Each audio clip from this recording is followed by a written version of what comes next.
నటరాజ పాదం నుండి జాలువారిన మువ్వల సవ్వడితో సిద్ధేంద్రుని విరచితమై నవరసాభినయ శ్రవణానంద విదితం నయనానంద వీక్షణం చతుర్వేదసారం పంచమ వేదామృతం కూచిపూడి నాట్యం. ఈ కూచిపూడి నాట్యమే ప్రాణంగా కూచిపూడి నాట్యం కోసం తన జీవితాన్ని అంకితం చేసినటువంటి కూచిపూడి నృత్య కళాకారులు నాట్యాచార్యులు శ్రీ పెరవలి కేదార్నాథ్ గారు.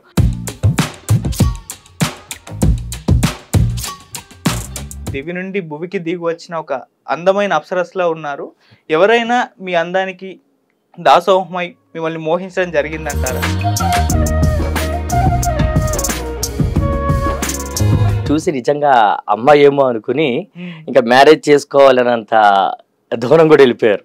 ఓకే, మామూలుగా అంటే పురుషుడిగా ఉండి ఈ విధంగా స్త్రీల వేషధారంలో ఉన్నారు కదా, ఇటువంటి టైంలో ఈ క్రమంలో ఏమన్నా ప్రాబ్లమ్స్ ఫేస్ చేస్తారా మీరు? ఆడంగి వాళ్ళగా చేస్తున్నారు అంటూ సూటిపుటి మాటలతో చాలా అవమానాలు మేము ఎదుర్కొన్నాం. అలాంటి సందర్భంలో ఒక్కొక్కసారి చనిపోవాలని కూడా అనిపించేది. చాలా ఎందుకు ఈ కళ నేర్చుకుంటున్నాము, ఎవరి కోసం నేర్చుకుంటున్నాము, ఎందుకు ఈ అవమానాలు పడాలి అని అనిపించేది. మీకు ఏమైనా లవ్ స్టోరీస్ ఉన్నాయా? మీరు ప్రాణంగా ప్రేమించే వ్యక్తులు ఎవరైనా ఉన్నారంటారా? నాకంటూ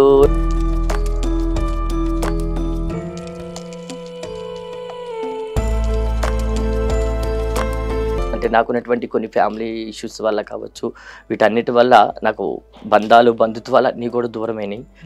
ఇంకా ఆమె ఒక్కతే నా లైఫ్లో ఉంది. ఆమె కోసమే నేను బతుకుతున్నాను. లవ్ లవ్ అంటే ఏముంది, లవ్ అని అంటాము. బంధాలు బంధుత్వాలు అన్ని దూరం చేసుకున్నారు, దూరం అయిపోయాయని అన్నారు. ఏ కారణం చేత దూరం అయ్యాయి? డాన్సర్గా నేను ఉండడం ఇష్టం లేదు, నాకున్న వాళ్ళు కూడా వెళ్ళిపోవడం జరిగింది. ఇంకా ఆఖరిగా మిగిలింది మా అమ్మగారు అర్థం చేసుకున్నారు కాబట్టి ఈరోజు నాతో ఉన్నారు. కళ ముఖ్యమా బంధువులు ముఖ్యమా అంటే మీరు కళ వైపే మొగ్గు చూపారు. అంతే. Hi viewers, welcome to our channel. ఈరోజు మనతో పాటు ఒక స్పెషల్ గెస్ట్ ఉన్నారు. ఎవరు అని చెప్పేసి మీకు పరిచయం అయితే చేస్తాను.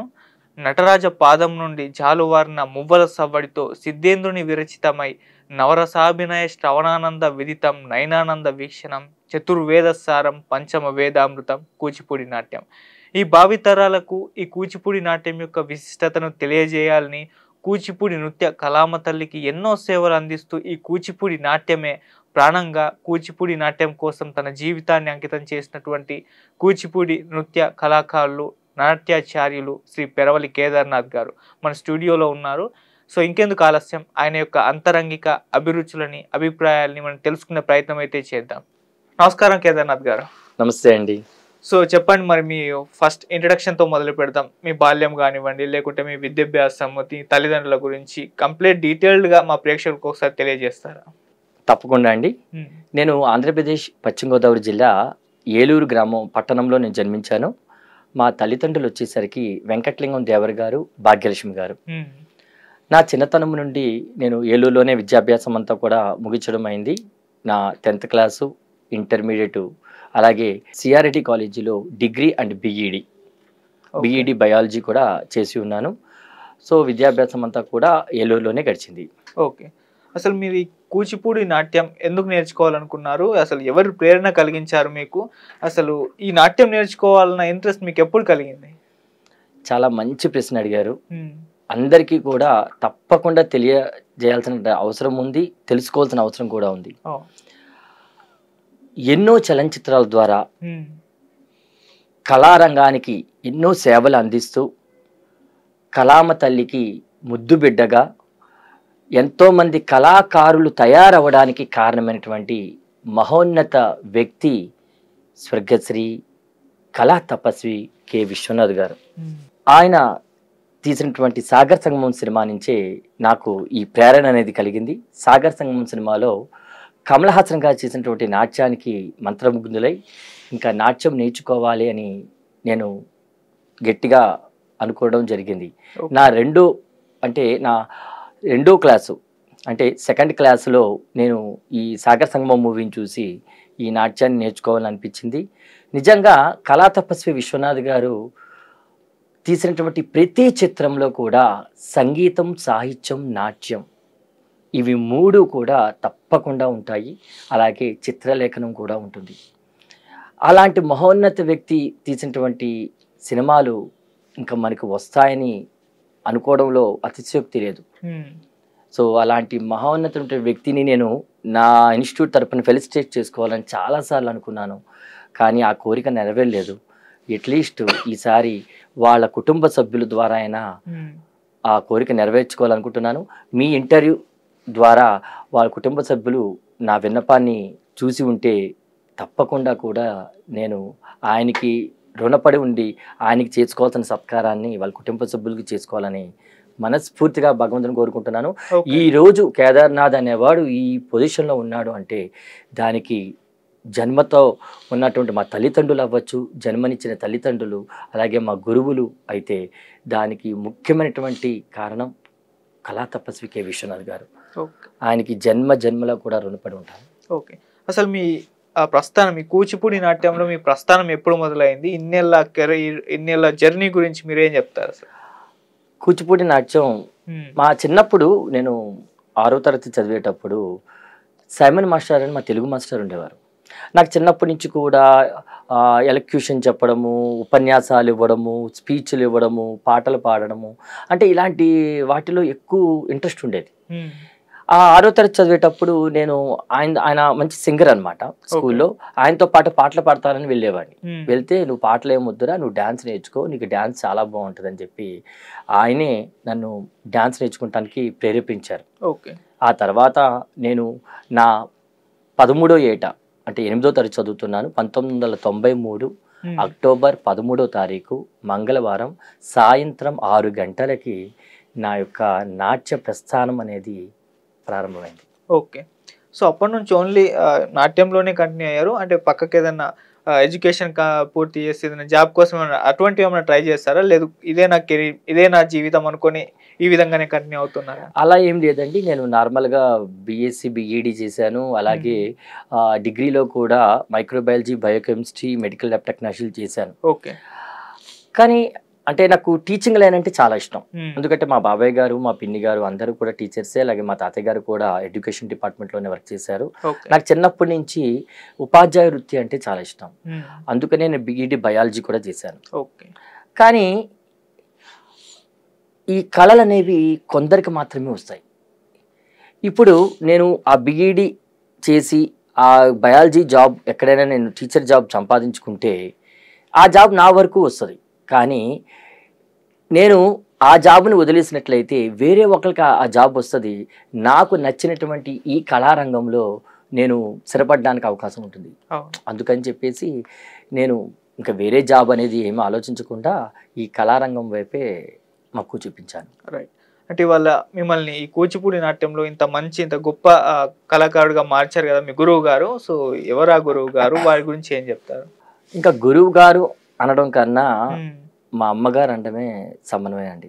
ఎందుకంటే తల్లిదండ్రులు మనకి జన్మనిస్తారు, విద్యాబుద్ధులు చెప్పిస్తారు. కానీ ఆ జన్మకి ఇచ్చినటువంటి తల్లిదండ్రుల కన్నా ఆ జన్మకి ఒక సార్థకత చేకూర్చేది ఒక్క గురువు మాత్రమే. అది ఏ రకంగా అయినా మన స్కూల్లో చెప్పేటువంటి గురువులు అవ్వచ్చు, అలాగే బయట ఉన్నటువంటి గురువులు అవ్వచ్చు. మనకి మొట్టమొదటిగా మన గురువు అనగానే చెప్పగానే ఎవరిని చెప్తాం మనం? అమ్మ తర్వాత నాన్న, నాన్న తర్వాత మనం ఇంకా సొసైటీ, సమాజం అనేది ఒక గురువు, ప్రకృతి అనేది మనకు ఒక గురువు లాంటి వాళ్ళు. అలాంటి మంచి చక్కటి గురువు నాకు దొరికారు. ఒక అమ్మ లాంటి చక్కటి గురువు. ఆమె కళాదీపిక నృత్య అకాడమీ ప్రిన్సిపాల్గా వ్యవహరిస్తూ కుమారి పార్వతి రామచంద్రన్ గారు. ఆవిడ దగ్గరే నేను 15 సంవత్సరాలు ఈ కూచిపూడి నాట్యంలో విద్యను అభ్యసించాను. నిజంగా చెప్పాలంటే ఈరోజు ఈ పొజిషన్లో ఉన్నానంటే ఆమె చలవే, ఆమె పెట్టిన భిక్షే. సో ఎప్పటికీ కూడా మా తల్లిదండ్రులు కడుపునే పుట్టాలి, ఎప్పటికీ కూడా ఆ గురువు దగ్గరే నేను మళ్ళీ ఎన్ని జన్మలున్నా ఆవిడ దగ్గరే నేను విద్యను నేర్చుకోవాలి, అదే నా కోరిక. నిజంగా మా టీచర్ గారుని చెప్పా కదండి, అమ్మ అనడం కన్నా ఇంకా ఎక్కువ మాట ఉండదు. అవును. అంతే, అంత బాగా ప్రేమగా చూసుకునేవాళ్ళు. ఓకే. అసలు ఎన్నో డాన్స్ ఉన్నాయి గదా! ఓన్లీ మీరు కూచిపూడి నాట్యాన్నే ఇంట్రెస్ట్ చూపించి అదే నేర్చుకోవడానికి గల కారణం ఏంటి? వెస్టర్న్ డాన్స్, క్లాసికల్ డాన్స్‌లోనే ఎన్నో ఉన్నాయి. ఓన్లీ కూచిపూడి నాట్యమే ఎందుకు? ఎందుకు అంటే చెప్పా కదండి, కె విశ్వనాథ్ గారి సినిమా. ఓకే. ఆయన సినిమా చూడడం వల్లే కదా. ఇప్పుడు మిగతా ఎన్ని ఉన్నా ఆయన సినిమా చూడగానే ఎంతో మంది కళాకారులు బయటకు వచ్చారు. హ్మ్. ఈ రోజు ఉన్నటువంటి కళాకారులు మీరు చూసినట్లయితే ఒక కూచిపూడి నాట్యం అవ్వచ్చు, సంగీతంలో అవ్వచ్చు, హ్మ్. విశ్వనాథ్ గారి సినిమాల ప్రేరణతో వచ్చిన వాళ్ళు కొల్లలు కొల్లలుగా ఉన్నారు. హ్మ్. సో అంతే, అంటే నేను నా చిన్నప్పుడు, ఇప్పుడు చిన్నతనంలో తల్లిదండ్రులు ఎటువైపు మార్గాన్ని నిర్దేశిస్తే అటువైపే వాళ్ళు వెళ్తూ ఉంటారు. ఓకే. అలాగే చిన్నప్పుడు నేను అది చూశాను కాబట్టి నా ప్రస్థానం అంతా కూడా ఈ శాస్త్రీయత మీద వెళ్ళింది. హ్మ్. ఏమో చిన్నప్పుడు నేను వెస్టర్న్ డాన్సులు మీరు అన్నట్లు వేరే వేరే చూసుంటే హ్మ్. ఏ మాట వెళ్ళేదేమో. ఓకే. సో మనం తల్లిదండ్రులు మనకి ఏది నేర్పిస్తారో అదే మనం ముందుకెళ్ళడానికి అవకాశం ఉంటుంది. ఓకే. సో, మీ కూచిపూడి నాట్యం వీడియోలు మేము చూసాము. సో, అందులో మీరు చాలా అందంగా కూడా కనిపించారు. అప్సరస్‌లా కూడా కనిపించారు. అలాగే పురుష పాత్రలు ఎన్నో పాత్రలు కూడా మీరు పోషించడం మేము చూసాము. అంటే మీకు ఒక అందాన్ని ఇంత మేకప్ ఆర్టిస్ట్ కానివ్వండి వీళ్ళుంటారు గదా! అంత అందంగా క్రియేట్ చేశారు. ఎలా క్రియేట్ చేశారు? మీరు కూడా ఆ పాత్రకు అంత పర్ఫెక్ట్‌గా ఎలా సూట్ అయ్యారు? వాళ్ళ గురించి ఏం చెప్తారు? నాట్యం నేర్చుకునేవి అనేది మనం గురువుల దగ్గర నేర్చుకుంటాం. హ్మ్. తర్వాత మనం కష్టపడి మనం ప్రాక్టీస్ చేసి నేర్చుకుంటాం. హ్మ్. ఎంత మనం నాట్యం నేర్చుకున్నా హ్మ్. స్టేజీ మీద పెర్ఫార్మెన్స్ చేసేటప్పుడు తప్పనిసరిగా ఆహార్యం అనేది చాలా అవసరం. అవును. అందులో ఆహార్యం అంటే మేకప్, కాస్ట్యూమ్, జ్యువెలరీస్.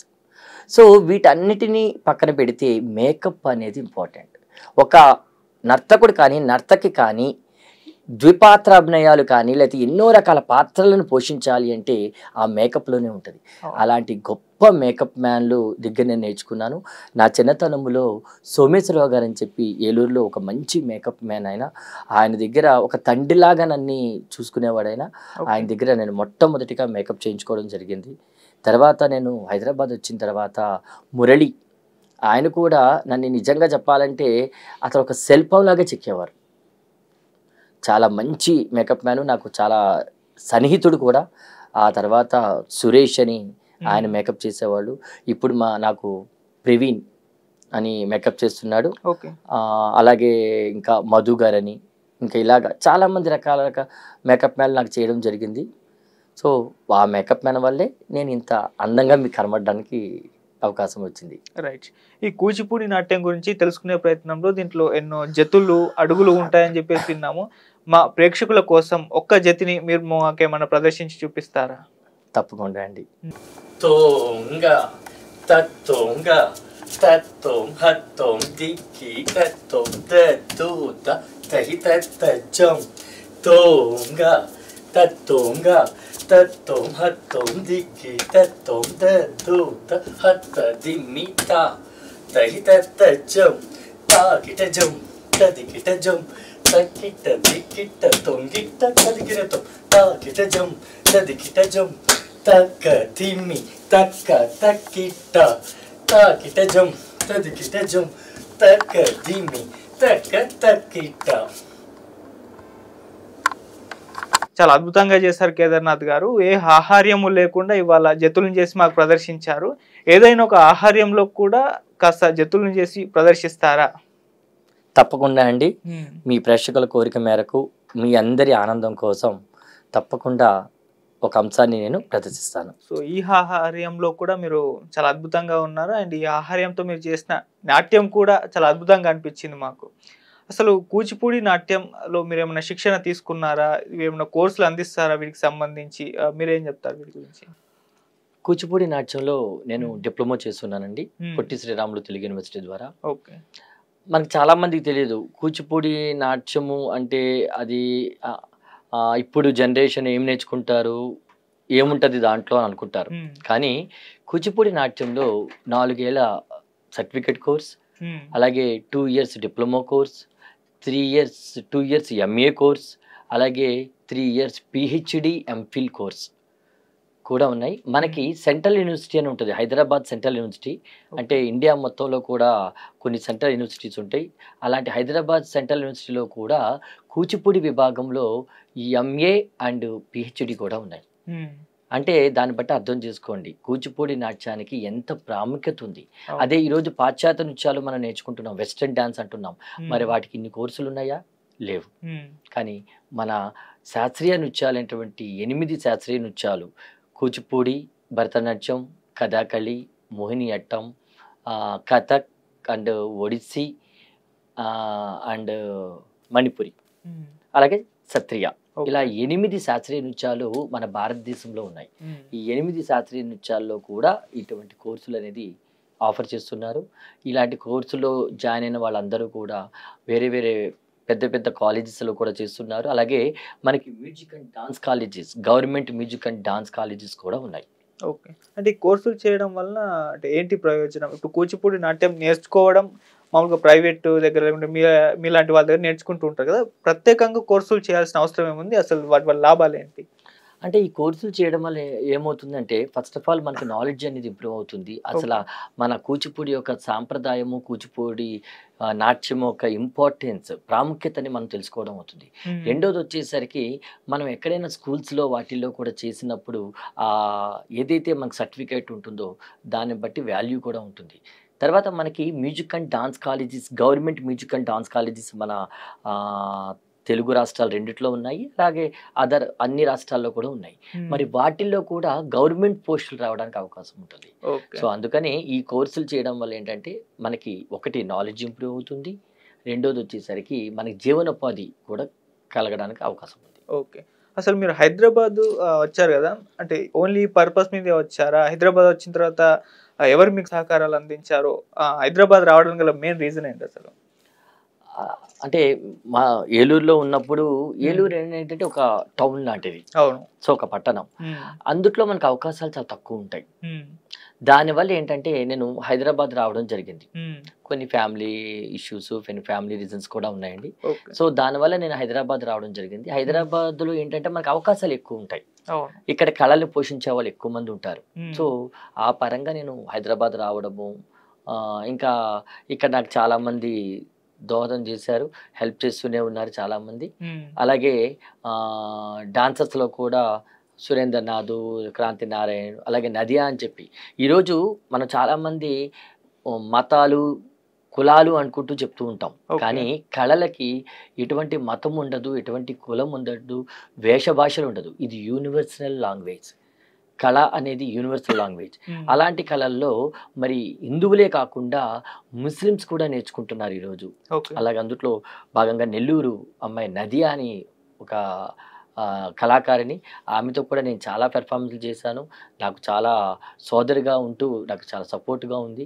అలాగే హలీం ఖాన్ అని, ఇలా ఎంతోమంది కూడా మతానికి అతీతంగా కళలు నేర్చుకుంటూ ఉన్నారు. సో ఇంక ఈ విధంగా నా జర్నీ అనేది హైదరాబాద్ రావడం జరిగింది. ఇప్పుడు ఇక్కడే స్థిరపడిపోయారా లేకుంటే ఏలూరులో కూడా? లేదండి, ఇంక ఇక్కడే స్థిరపడిపోయాము. ఇక్కడ నేను మొట్టమొదటి రాగానే నాకు చిన్ని మాస్టర్ అంటారు, అంటే ఆయన పేరు ప్రసాద్ గారు, భారతీయ విద్యాభవన్ బిహెచ్ఎల్లో నాట్యాచార్యుడిగా చేస్తున్నారు. ఆయన ద్వారా నేను సంఘమిత్ర స్కూల్ అనే స్కూల్లో ఫస్ట్ జాయిన్ అవ్వడం జరిగింది. అరుంధతి మేడం గారు అక్కడ కరెస్పాండెంట్ అనమాట. నిజంగా చెప్పాలంటే ఆవిడ దగ్గర నేను చాలా విషయాలు నేర్చుకున్నాను. 6 years నేను అక్కడ వర్క్ చేయడం జరిగింది. ఆమెకు ఉన్నటువంటి డెడికేషన్, కమిట్మెంట్ నాకు తెలిసి ఇంకా ఎవరి దగ్గర కూడా ఉండదేమో. చాలా తక్కువగా ఉంటారు, అరుదుగా ఉంటారు. అలాగే ఆ సంఘమిత్ర స్కూల్లో టీచర్స్ అందరూ కూడా నాకు చాలా కోఆపరేటివ్గా ఉండేవారు. నాగేశ్వరరావు గారు అని చెప్పేసి నాకు చాలా ప్రిన్సిపాల్ గారు అనమాట, ఆయన కూడా నాకు చాలా కోఆపరేటివ్గా ఉండేవాళ్ళు. తర్వాత స్లేట్ స్కూల్లో కూడా వర్క్ చేయడం జరిగింది. అక్కడ నాకు బాలాజీ గారు, ఆయన కూడా చాలా సపోర్ట్గా ఉన్నారు. తర్వాత కృష్ణవేణి కాన్సెప్ట్ స్కూలు, ప్రశాంత్ గారు, అలాగే సతీష్ గారు, వాళ్ళు కూడా చాలా కోఆపరేటివ్గా ఉన్నారు. ఇప్పుడు నేను ప్రెజెంట్ మహర్షి విద్యా మందిర్ కొండాపూర్లో వర్క్ చేస్తున్నాను.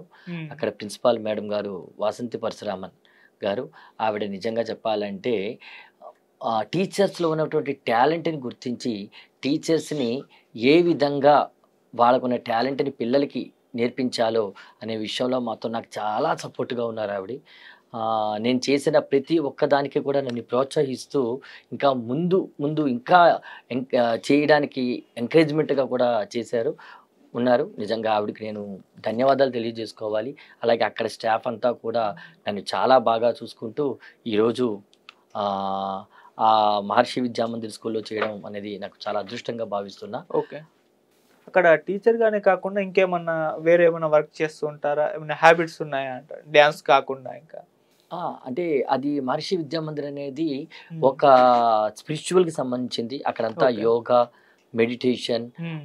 తర్వాత భగవద్గీత శ్లోకాలు హ్మ్. ఇవన్నీ కూడా అక్కడ నేర్పిస్తూ ఉంటారు. హ్మ్. ఇది ఏంటంటే మెయిన్ బ్రాంచ్ వచ్చేసరికి మనకు భోపాల్‌లో ఉంటుంది. ఓకే. ఈవేళ స్కూల్స్ ఇంచుమించు ఇండియా మొత్తంలో కూడా 170 స్కూల్స్ వరకు ఉన్నాయి. హ్మ్. అలాగే ఇంటర్నేషనల్‌గా కూడా వీళ్ళ యూనివర్సిటీస్ కూడా అబ్రాడ్‌లో కూడా ఉన్నాయన్నమాట. ఓకే.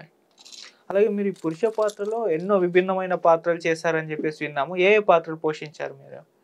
నార్మల్‌గా ఇప్పుడు మీరు నన్ను చూస్తున్నారు కదా! ఇది అవును. ఒక నర్తకుడి పురుషధారణ. ఓకే. అలాగే నర్తకుడిగా కాకుండానే నేను మహిషాసురుడు, భస్మాసురుడు, హ్మ్. రావణాసురుడు, ఓకే. కృష్ణుడు, రాముడు, తర్వాత రామానుజాచార్యులు, హ్మ్. తర్వాత వచ్చి త్యాగరాజ స్వామి, నారాయణ తీర్థులు, హ్మ్. నారదుడు, హ్మ్. పరమశివుడు, బ్రహ్మ, ఇలా ఎన్నో రకాలైనటువంటి విశ్వామిత్రుడు, వాల్మీకి, ఇలా ఎన్నో రకమైనటువంటి విభిన్న పాత్రలు చేయడం జరిగింది. ఓకే. సో, ఇన్ని విభిన్న పాత్రలు ఏ పాత్ర వేస్తే ఆ పాత్రలో అలా పరకాయ ప్రవేశం అయ్యి, హ్మ్. ఆ పాత్రని న్యాయం చేకూర్చేలాగా హ్మ్. నన్ని అనుగ్రహించారని అనుకోవాలి ఆ పరమశివుడు. సో, హ్మ్. ఆయన అనుగ్రహం వల్లనే నేను ఏ పాత్ర చేసినా ఆ పాత్రకి నేను న్యాయం చేయగలుగుతున్నాను. ఓకే. అంటే ఈ పాత్రలు ఏ సందర్భాల్లో చేశారండి? నాటకాల్లో వేశారా? లేకుంటే ఏదైనా డాన్స్ ప్రోగ్రామ్స్‌లలోనా? ఏంటి అసలు మామూలుగా సందర్భం ఈ ఏంటి? కూచిపూడి అనేది మనకి నృత్యరూపకాల రూపంలో ఉండేది. ఓకే. ఇదివరకు యక్షగానాలు, భాగవత మేళ అనేటువంటి ప్రక్రియలో ఈ కూచిపూడి నాట్యం ఉన్నది. ఓకే. అసలు ఈ కూచిపూడి అనేది మనకి ఎక్కడుంది అంటే విజయవాడకి 40 కిలోమీటర్ల మొల్ల అనేటువంటి మండలంలోని కూచిపూడి గ్రామం అనేది ఉద్భవించింది. హ్మ్. ఆ కూచిపూడి నాట్యానికి ముఖ్యమైనటువంటి గురువు సిద్ధేంద్ర యోగి. హ్మ్. ఆ సిద్ధేంద్ర యోగి నుంచి వచ్చిందే భామా కలాపం అనేటువంటి అంశం ద్వారా ఓకే. ఈ కూచిపూడి అనేది రావడం జరిగింది. హ్మ్. ఇది ఇదివరకు ఓన్లీ పురుషులు మాత్రమే చేసేవాళ్ళు. స్త్రీలు చేసేవాళ్ళు కాదు. పురుషులే స్త్రీ వేషధారణతో ఒక నృత్య రూపకంలాగా అంటే ఒక డ్రామాటిక్ స్టైల్‌లో అన్నమాట. దాన్నే భాగవతం మేళ, యక్షగానం టైప్ అంటాం. సో, అలా చేసేవాళ్ళు. పోను పోను ఈరోజు సోలో పెర్ఫార్మన్స్ రావడం, అలాగే గ్రూప్ పెర్ఫార్మన్స్ రావడము, నృత్య రూపకాలు రావడము ఇలా చేస్తూ ఉంటది. ఈ నృత్య రూపకాల్లో ఒక డిఫరెంట్ క్యారెక్టర్స్ ఉంటాయి. ఇలాంటి క్యారెక్టర్స్ నేను ఒక్కొక్క నృత్య రూపకంలో ఇంచుమించు ఒక 8 క్యారెక్టర్స్ వరకు, 8 పాత్రల వరకు కూడా నేను చేయడం జరిగిందనమాట. సో, ఎన్ని పాత్రలు పోషించారు. ఎప్పటినుండో కూడా కూచిపూడి నాట్యంలో ఎన్నో ప్రదర్శనలైతే మీరిచ్చారు. ఖచ్చితంగా చాలా అవార్డ్స్ అయితే వచ్చే ఉంటాయి. మీ అవార్డ్స్‌ల విషయానికొస్తే ఎన్ని అవార్డ్స్ మీరు పొందారు? వాటి గురించి ఏం చెప్తారు? మామూలుగా కూచిపూడిలో మనకి దూరదర్శన్ కేంద్రం అనేది ఒకటుండేది. అవును. సో, ఈరోజు చాలా మందికి తెలీదు. హ్మ్. మా దూరదర్శన్ కేంద్రంలో మనకి ఇదివరకు గురువారం నాడు ఉదయం 9 గంటలు నుంచి 9:30 వరకు ఒక హాఫ్ అన్ అవర్ పాటు ఈ కూచిపూడి నాట్యం చేసినటువంటి వీడియోలొచ్చేవి. ఓకే. అవి నేను చూసేవాడిని. హ్మ్. చూసినప్పుడు ఎక్కువగా వనజా ఉదయ్ గారని చెప్పి తెలుగు యూనివర్సిటీ ప్రొఫెసర్ అనమాట. హ్మ్. ఆవిడ వీడియోలు ఎక్కువగా వచ్చేవి. ఆవిడ వీడియోలు చూస్తూ ఉండేవాడిని. హ్మ్. నాకు కూడా అనిపిచ్చేది నేను కూడా అలా దూరదర్శన్‌లో ఎప్పుడైనా చేయగలుగుతానా ఏంటని. వీటికి ఏంటంటే మనకి ఆడిషన్ అనేది ఉంటది. సెంట్రల్ గవర్నమెంట్ నుంచి ఈ దూరదర్శన్ కేంద్రం నుంచి ఆడిషన్ జరుగుద్ది. ఈ ఆడిషన్ జరిగినప్పుడు మనం సెలెక్ట్ అవ్వాలి. దాంట్లో మనకి C grade, B grade, B high, తర్వాత A grade, A high, A top. Okay. So, ఇలా గ్రేడ్స్ అనేది ఉంటాయన్నమాట. నేనిప్పుడు ప్రెజెంట్ దూరదర్శన్‌లో బి గ్రేడ్ కళాకారుడిగా నేను గుర్తింపు పొంది ఉన్నాను. హ్మ్. ఆ తర్వాత నేను దూరదర్శన్‌లో కూడా ఒక 3 పెర్ఫార్మన్స్‌లు ఇవ్వడం కూడా జరిగింది. ఓకే. సో, అది నాకు చాలా మెమరబుల్. ఎందుకంటే ప్రతి ఆర్టిస్ట్‌కి కూడా అంటే ఈరోజు ఇన్ని టీవీలొచ్చినియి. హ్మ్. ఇన్ని టీవీలొచ్చినియి అంటే ఇన్ని టీవీలకి మూల గురువు ఎవరు అనుకుంటే అది దూరదర్శనే. అవును. దూరదర్శన్ ద్వారానే ఈరోజు ఇన్ని ఛానల్స్, ఇన్ని మీడియాలు వచ్చినియి. సో, అలాగే ఆ దూరదర్శన్‌లో చేసే ఆ ప్రోగ్రామ్ అనేది మాకు చాలా ఆనందం కలిగించేది. సో, హ్మ్. I am very happy. తర్వాత ఓకే. నవరస నాట్యభామిని, నాట్య మయూరి, నాట్య మోహిని, అలాగే ఇంకా చాలా రకాలైన best youth classical dancer award, ఇలా చాలా అవార్డ్స్, చాలా ఇన్‌స్టిట్యూషన్స్, అలాగే చాలా సంస్థలు, కళా సంస్థలు వాళ్ళు కూడా ఇవ్వడం జరిగింది. ఓకే. ఈ అవార్డుల విషయానికొస్తే ఇటు ప్రభుత్వం కూడా అవార్డుల పేరుతో పురస్కారాలని జెప్పేసి అనౌన్స్ చేస్తూ వస్తుంది గదా! సో వీటిపైన మీ ఒపీనియన్ ఏంటి? అంటే మీపై ఏమైనా ప్రత్యేక శ్రద్ధ ఏమైనా చూపిస్తుంది అంటారా ఈ క్లాసికల్ అంటే లెక్క ప్రకారం ప్రభుత్వం వాళ్ళు ఇచ్చే అవార్డులు వేరండి. ప్రభుత్వం వాళ్ళు ఇచ్చే అవార్డులు ఏంటంటే ఇప్పుడు మనకు ఉగాది పురస్కారం అని ఇస్తూ ఉంటారు, నంది అవార్డ్స్ అని ఇస్తూ ఉంటారు. అన్ని కళారంగాల్లోని బాగా నిష్ణాతులకి ఇచ్చే అవార్డులు అవి. సో అలాంటి అవార్డులు అనేది మనం తీసుకోవడం అనేది చాలా హ్యాపీని కలిగిస్తుంది, చాలా ఆనందాన్ని కలిగిస్తుంది. కానీ ఈరోజు దౌర్భాగ్యం ఏంటంటే ఈరోజు చిన్న పిల్లల నుంచి కూడా చాలా అంటే ఒక 4 ఏళ్ల పిల్లల నుంచి కూడా ఈరోజు అవార్డులు అనేది ఇవ్వడం బాగా అలవాటైపోయింది. ఆ అవార్డులో కూడా గిన్నీస్ రికార్డ్ అవార్డులు, లైఫ్ అచీవ్మెంట్ అవార్డ్స్ ఇలాంటి ఎన్నో అవార్డ్స్ ఇచ్చేస్తూ ఉన్నారు. సో అవార్డులు ఇవ్వడం తప్ప నేను అన్ను. నిజంగా ఆ అవార్డుకి మన పిల్లలు అర్హులా కాదా అనేది మనం ఆలోచించాలి. ఒకే స్టేజీ మీద 4 ఏళ్ల పాపకి అవార్డు ఇస్తారు, అలాగే అదే స్టేజీ మీద పద్మశ్రీ సంపాదించిన వాళ్ళకి అవార్డు ఇస్తున్నారు. సో ఇంకా వ్యత్యాసం ఎక్కడుంది? ఈ అవార్డుల పేరుతో పిల్లలకి అవార్డులు వస్తున్నాయి తప్ప నాట్యం రావట్లా. నాట్యం నేర్చుకోవాలనేటువంటి జిజ్ఞాస వాళ్ళలో కలిగించట్లేదు. ఎప్పుడు చూసిన అవార్డులు, బిరుదులు, సత్కారాలు, సన్మానాలు ఇవే సరిపోతున్నాయి. ఈ ధోరణి మారాలి. ఓకే. సో అవార్డు అనేది ఎవరికి ఇవ్వాలి, ఎంతవరకు ఇవ్వాలి, ఎవరు అవార్డుకి అర్హులు అనేది కొంచెం సంస్థలన్నీ కూడా గుర్తించి ఇస్తే బాగుంటుందని అనుకుంటున్నాను. ఇప్పుడు ఈ విషయం చెప్పితే చాలా మందికి నా మీద కోపం రావచ్చు, కానీ ఒక్కసారి నిజంగా మీ మనస్సాక్షి మీద చెయ్యి వేసుకుని మీరు ఆలోచించండి. ఈరోజు పిల్లలు అవార్డుల మీద పడుతున్నారా, నిజమైన నాట్యాన్ని నేర్చుకుంటానికి ఇంట్రెస్ట్ చూపిస్తున్నారా అనేది తల్లిదండ్రులు, సొసైటీలో ప్రతి ఒక్కరూ ఆలోచించాల్సిన విషయం. ఓకే. అంటే అవార్డుల విషయంలో కూడా పాలిటిక్స్ జరుగుతున్నాయి అని మీ అభిప్రాయం అంటారా? అంతే. అంటే ఇప్పుడు అవార్డ్స్ అంటే కూడా ఇప్పుడు ఒకటండి, ఒక ఫంక్షన్ మనం నిర్వర్తించాలంటే డెఫినెట్గా కూడా మనకు చాలా అమౌంట్ అవుతుంది. అంత ఈజీ కాదు. ఒకరోజు మన ఇంట్లో ఒక చిన్న ఫంక్షన్ నిర్మించాలంటేనే మనం ఎంతో ప్రయాసలు పడుతూ ఉంటాము. అలాంటిది ఎంతో దూరాల నుంచి ఎక్కడెక్కడ నుంచో తీసుకొచ్చి ఈ ఫంక్షన్స్ చేస్తూ ఉంటారు. సో మనీ ఓరియంటెడ్గా కూడా చేస్తుంటారు, తప్పులేదు. కానీ ఇప్పుడు ఖజురహో ఫెస్టివల్ అని మధ్యప్రదేశ్లో ఉంది, అలాగే భువనేశ్వర్ ఫెస్టివల్ అని, ఇలా కొన్ని ప్రతిష్టాత్మకమైనటువంటి ఫెస్టివల్స్ ఉంటున్నాయి. అలాంటి ఫెస్టివల్స్లో మనం చేసినప్పుడు ₹1 ఇచ్చినా పర్వాలా, కానీ చాలా చిన్న చిన్న ఫంక్షన్స్ వాళ్ళు కూడా వెంటనే నంది అవార్డ్స్ అనేసి లేకపోతే ఇంకొక అవార్డ్స్ అనేది ఇవ్వడం జరుగుతుంది.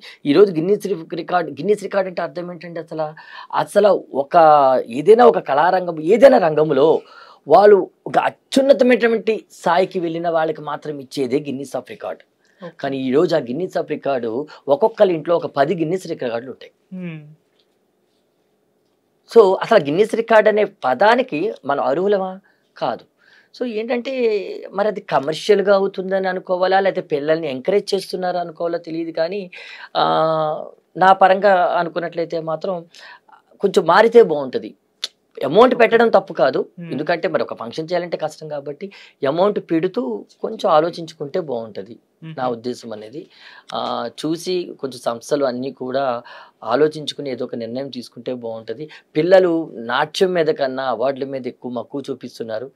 ఇది తప్పకుండా ప్రతి ఒక్కరు ఆలోచించాలి. రైట్. ఇక అలాగే మీరు హైదరాబాద్ వచ్చారు. స్టార్టింగ్లో వచ్చినప్పుడు ఏమన్నా ప్రాబ్లమ్స్ ఫేస్ చేస్తారా? అప్పుడు ఎక్కడన్నా పార్ట్ టైం వర్క్ ఇలాంటివి ఏమన్నా చేస్తారా? అంటే ఖచ్చితంగా మనీ అవసరం అవుతుంది కదా స్టార్టింగ్ డేస్లో. సో అప్పుడు ఏం వర్క్ చేస్తారు అసలు? లేదండి, అలాంటి వర్క్ అయితే ఏం చేయలేదు. స్టార్టింగ్ నేను హైదరాబాద్ వచ్చినప్పుడు మొట్టమొదటిగా చెప్పాను కదండి, యాక్టర్స్ జయలక్ష్మి గారి ఇంట్లోనే ఉన్నాను, అక్కతోనే ఉన్నాను. నిజంగా చెప్పాలంటే నాకు దేవుడిచ్చిన అక్క లాంటిది. తర్వాత నేను డీప్ రూట్ స్కూల్ అని చెప్పేసి చింతల్లో ఒకటి ఉంది. సో అక్కడ నేను ఫస్ట్ యాన్యువల్ డే చెప్పాను. తర్వాత BHLలో సత్య సమితి ఒకటి ఉంది, వాళ్ళకి నేను ప్రోగ్రామ్ చేయించి నేను పుట్టపర్తి కూడా తీసుకెళ్ళడం జరిగింది. తర్వాత వెంటనే నాకు సంఘమిత్ర స్కూల్లో అరుంధతి మేడం పుణ్యమా అంటూ నాకు జాబ్ రావడం జరిగింది. సో అంత ఇబ్బందులు అయితే ఏం పడలేదు. కానీ ఒకటండి, ఎవరైనా కూడా కష్టం నుంచి మనం ఆనందం పొందాలి, కష్టం నుంచి సుఖాన్ని వెతుక్కోవాలి.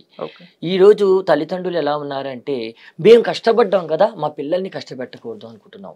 మీరేమనుకో, అది అది ఒక విధంగా మంచిదే కాదన్నావు, కానీ మీరు అనుకున్నటువంటి ధోరణి వల్ల ఏమవుతుందంటే పిల్లలు కష్టపడకూడదు అని అనుకుని రేపు పిల్లల్ని కష్టాల్లోనికే నెట్టేస్తున్నాం. సో ఆ రకంగా మ్యాక్సిమం పెద్దగా ఏమీ కష్టపడలేదు. ఓకే, లైఫ్ అయితే హ్యాపీగానే సవ్యంగానే సాగింది.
మీరు ఈ వేషధారణలో దివి నుండి భువికి దిగి వచ్చిన ఒక అందమైన అప్సరస్లా ఉన్నారు. ఎవరైనా మీ అందానికి దాసోహమై మిమ్మల్ని మోహించడం జరిగిందంటారా? ఉంటాయండి, కొన్ని కొన్ని ఫన్నీ సీన్స్ అనేవి జరుగుతూ ఉంటాయి. హ్మ్. డాన్స్ 2000 అని చెప్పి ఈటీవీలో ఒక ప్రోగ్రామ్ జరిగేది. ఓకే. 2001లో ఉదయ్ భాను గారు యాంకరింగ్ అనమాట. హ్మ్. ఆ ప్రోగ్రాంలో నేను పార్టిసిపేట్ చేసినప్పుడు అక్కడ బాయ్స్ ఉంటారు కదా ఈ స్టూడియోలో, అవును. అందులో ఒక అతను నన్ను చూసి నిజంగా అమ్మాయి ఏమో అనుకుని హ్మ్. ఇంకా మ్యారేజ్ చేసుకోవాలనంత దూరం కూడా వెళ్ళిపోయారు. ఓకే.